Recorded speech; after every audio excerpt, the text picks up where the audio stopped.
Hey, from aeroplanes to internet banking, often as humans we place our trust in things we don't completely understand but decide look clever enough on the surface. This scientism is also frequently seen in supply chains, particularly when it comes to the dark art of forecasting.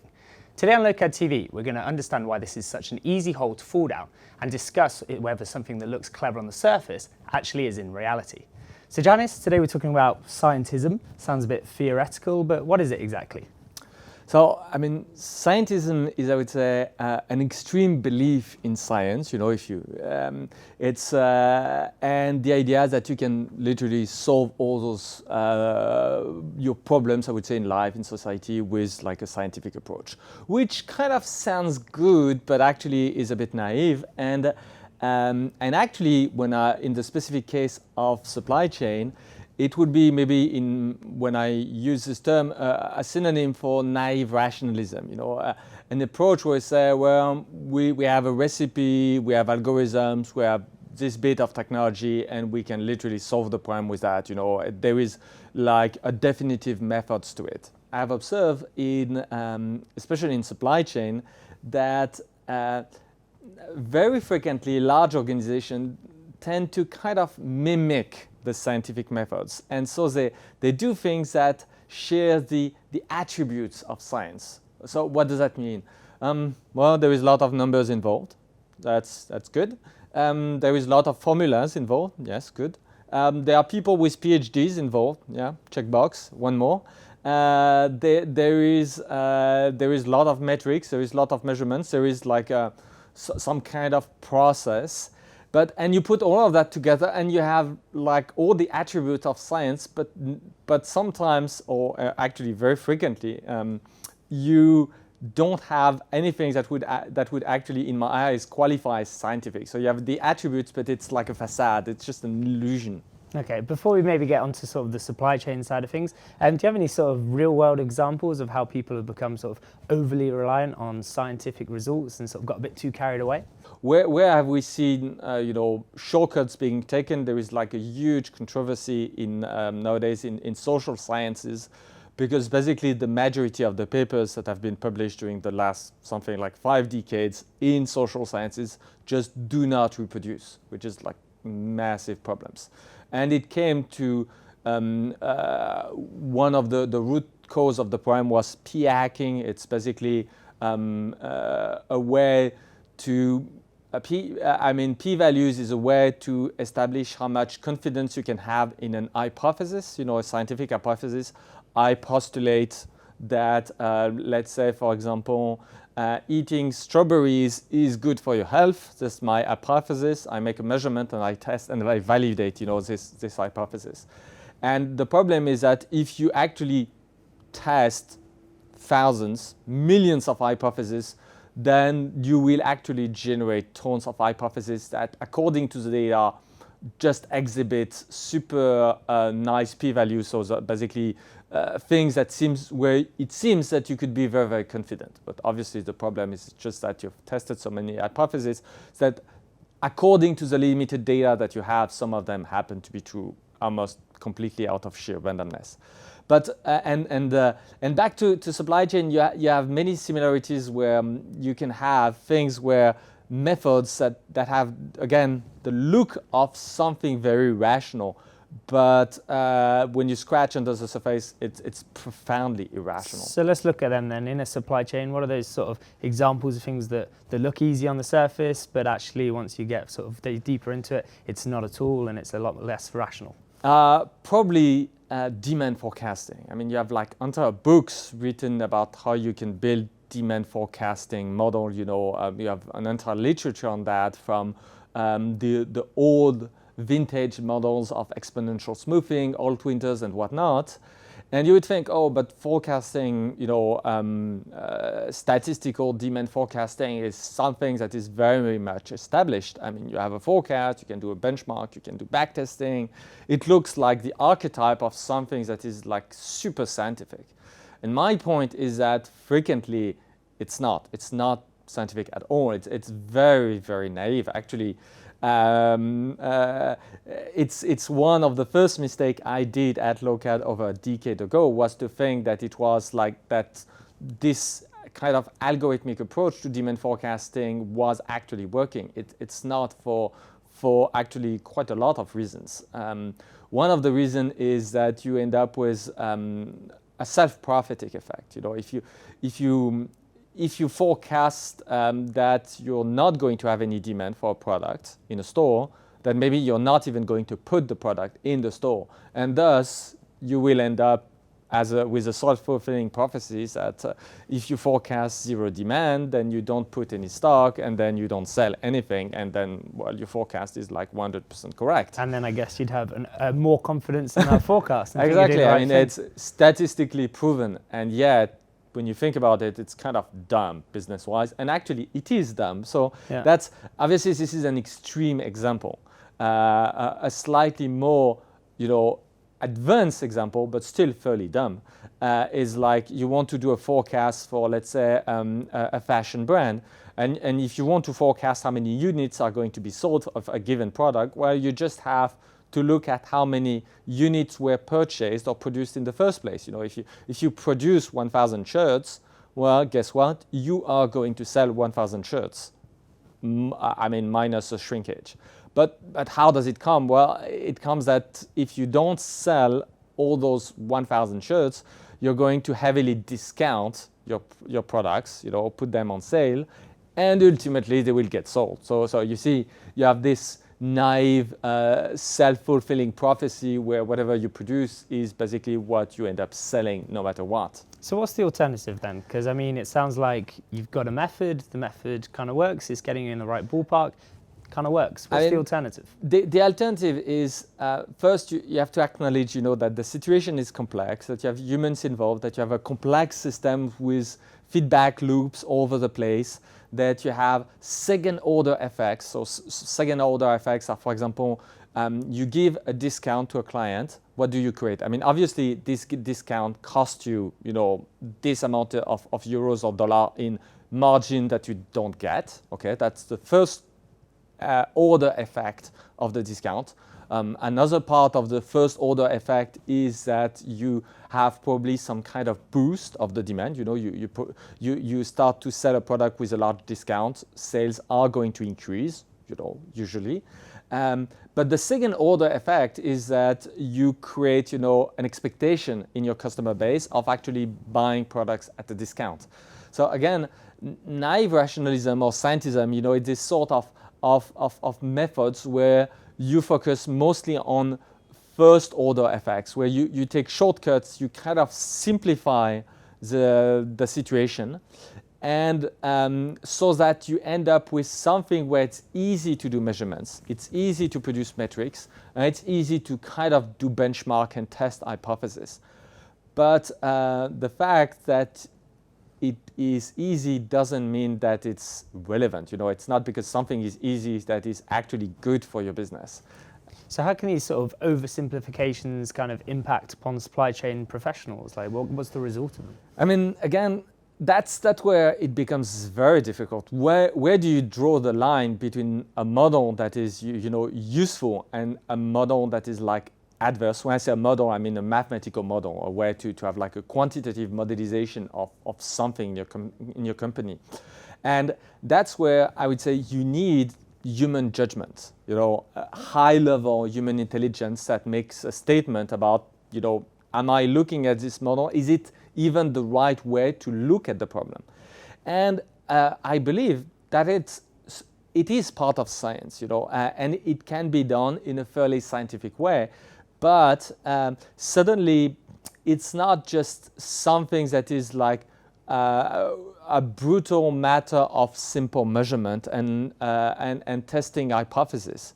It requires, high-level judgment about the situation, of making sure that you have something that is really aligned with the reality. The thing is, every layers, when you tackle a certain domain, you need to have the right perspective. And the fact that, for example, trying to tackle sociology with a perspective that makes sense to tackle, societies and large bunch of humans, And the fact that you have the right perspective to tackle the problems cannot be really proven in a scientific way. It can be, it's more like a philosophical discussion. People of good faith that are trying to really come together to something that is closer to the truth can converge and have an agreement on good faith that it's a superior viewpoint for the problem. But it's not a matter of just having like a dumb, naive measurement that will prove somebody right and somebody wrong. There is more subtlety involved. So has anyone kind of noticed the shortfalls of some of these problems? I mean, supply chain professionals are all highly educated. They're going to be really interested in their problems, so surely they're aware of some of these issues. The thing is, that's the thing about scientism and naive rationalism in general, is that it's not the sort of problems that happen to uneducated people. It's the sort of problems that only happen to very educated people. Because you see, someone who is very crude and didn't have the chance to have a lot of higher education, they are not going to to be especially impressed by formulas and protocols and processes. For them, that's just going to be a big pile of stuff that they barely understand, and they are going to be highly skeptical against large, complicated stuff that they don't understand. So it's, on the contrary, it's the sort of problems that happen most to highly educated people who had the chance, I mean, for example, through engineering studies, to witness that the laws of thermodynamics works exceedingly well, and it's like borderline miracle that you can have simple formulas that describe super complex systems like gas and phenomenon, like let's say a steam engine, and that with just half a dozen of formulas you can pretty much describe and even predict the efficiency of a steam engine. That's very incredible, and that's the power of, I would say, quantitative modelization done right. And thus be super tempted to say, well, I'm just going to do the exact same thing with my supply chain, and it will work just as, with the same kind of predictive power than what I have when studying thermodynamic systems. But the crux is that, I mean, I'm not denying that it could work well. I'm just saying that beware, as soon as you have humans in the middle. Humans are not particles, they think and they kind of react, just like the customers. When you give them a discount, they get used to the discount, and they are going to be smart, they are going to anticipate, and they are going to game whatever you're doing. And those things happen over and over in supply chain. And for example, another example of naive rationalism or scientism at play is s&op, where you can end up with I would say, divisions that just completely sandbag the forecast because they have the incentive to just produce a demand forecast that is super low so that they can exceed expectations. Yeah, so the problem I kind of have with this is humans are very much naturally risk averse, and if there's proof to back up their claims and back up their forecasts, then they're going to use them, and if there's a bit of science behind it, they're going to use them. Is there really an alternative to that? Yeah, I mean, you see, that goes to the saying, I forgot who said that, that without data, you're just a person with an opinion. And yes, on the surface, I tend to agree with the sentiment. It's better, to back up your claims with data. But you have to be very careful. And frequently, especially when you're doing, there is this other saying that says that there is like the 3 degrees of lies. There is the plain lie, there is the lie under oath, and there is the 3rd degree of lying, which is the statistics, and which is, the worst kind of offense. And statistics are tough, especially when you have multiple variables involved, when you have like high dimensional problems, highly distributed, highly complex, that involve agents like humans or companies that can react to whatever you do. I mean, suddenly those problems become like wicked. So yes, obviously you want to back up, your insights with as much data as you can. But my take is that that's the difference between, true rationalism and naive rationalism, is that you still need to, have this high level judgment that is all the time, supervising all your calculations of all your models to make sure that is it something at the core that is, the suitable perspective to do this analysis in the first place, and make sure that there is no kind of extreme loose angle that would just undo everything that you've just done in terms of analysis, because you've missed an angle that just happened to be dramatically important. Okay, let's take that word, high-level judgment.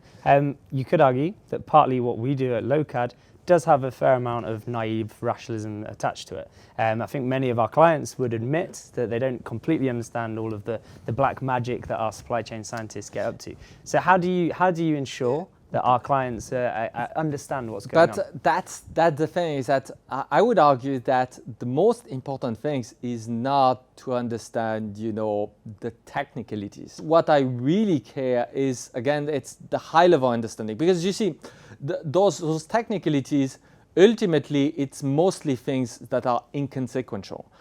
I know that whenever I use this special function, the calculation that I get is an approximation that is going to be, something that is off by maybe 1 part per million. So it's approximate. But I'm dealing with a supply chain where the uncertainty is something like 30% uncertain. I predict 100 and I can be off by plus or minus 30. So the fact that I have like 1 part per million caused by the approximation that I'm using special functions where I have approximate result is inconsequential. And for our clients that are using Lokad, I would say mostly the sort of things that they do not understand, they are very technical, but to a large extent, they are also largely inconsequential. It's much more important to make sure that Lokad get it right, in the sense of, lead times, do you take into account, those the Chinese New Year, because it had 4 weeks of lead times every single year at the period of the Chinese New Year, and it's not like something like super subtle 1 part per million. No, it's like 4 full weeks of extra lead times that are going to be straight in your lead times. It's not subtle, and that's also the sort of things where this high level, judgment let you decide that, no, I need to take that into account, and I can literally kind of through naive observation judge whether are you even taking that into account. You don't need a microscope. The effect is strong.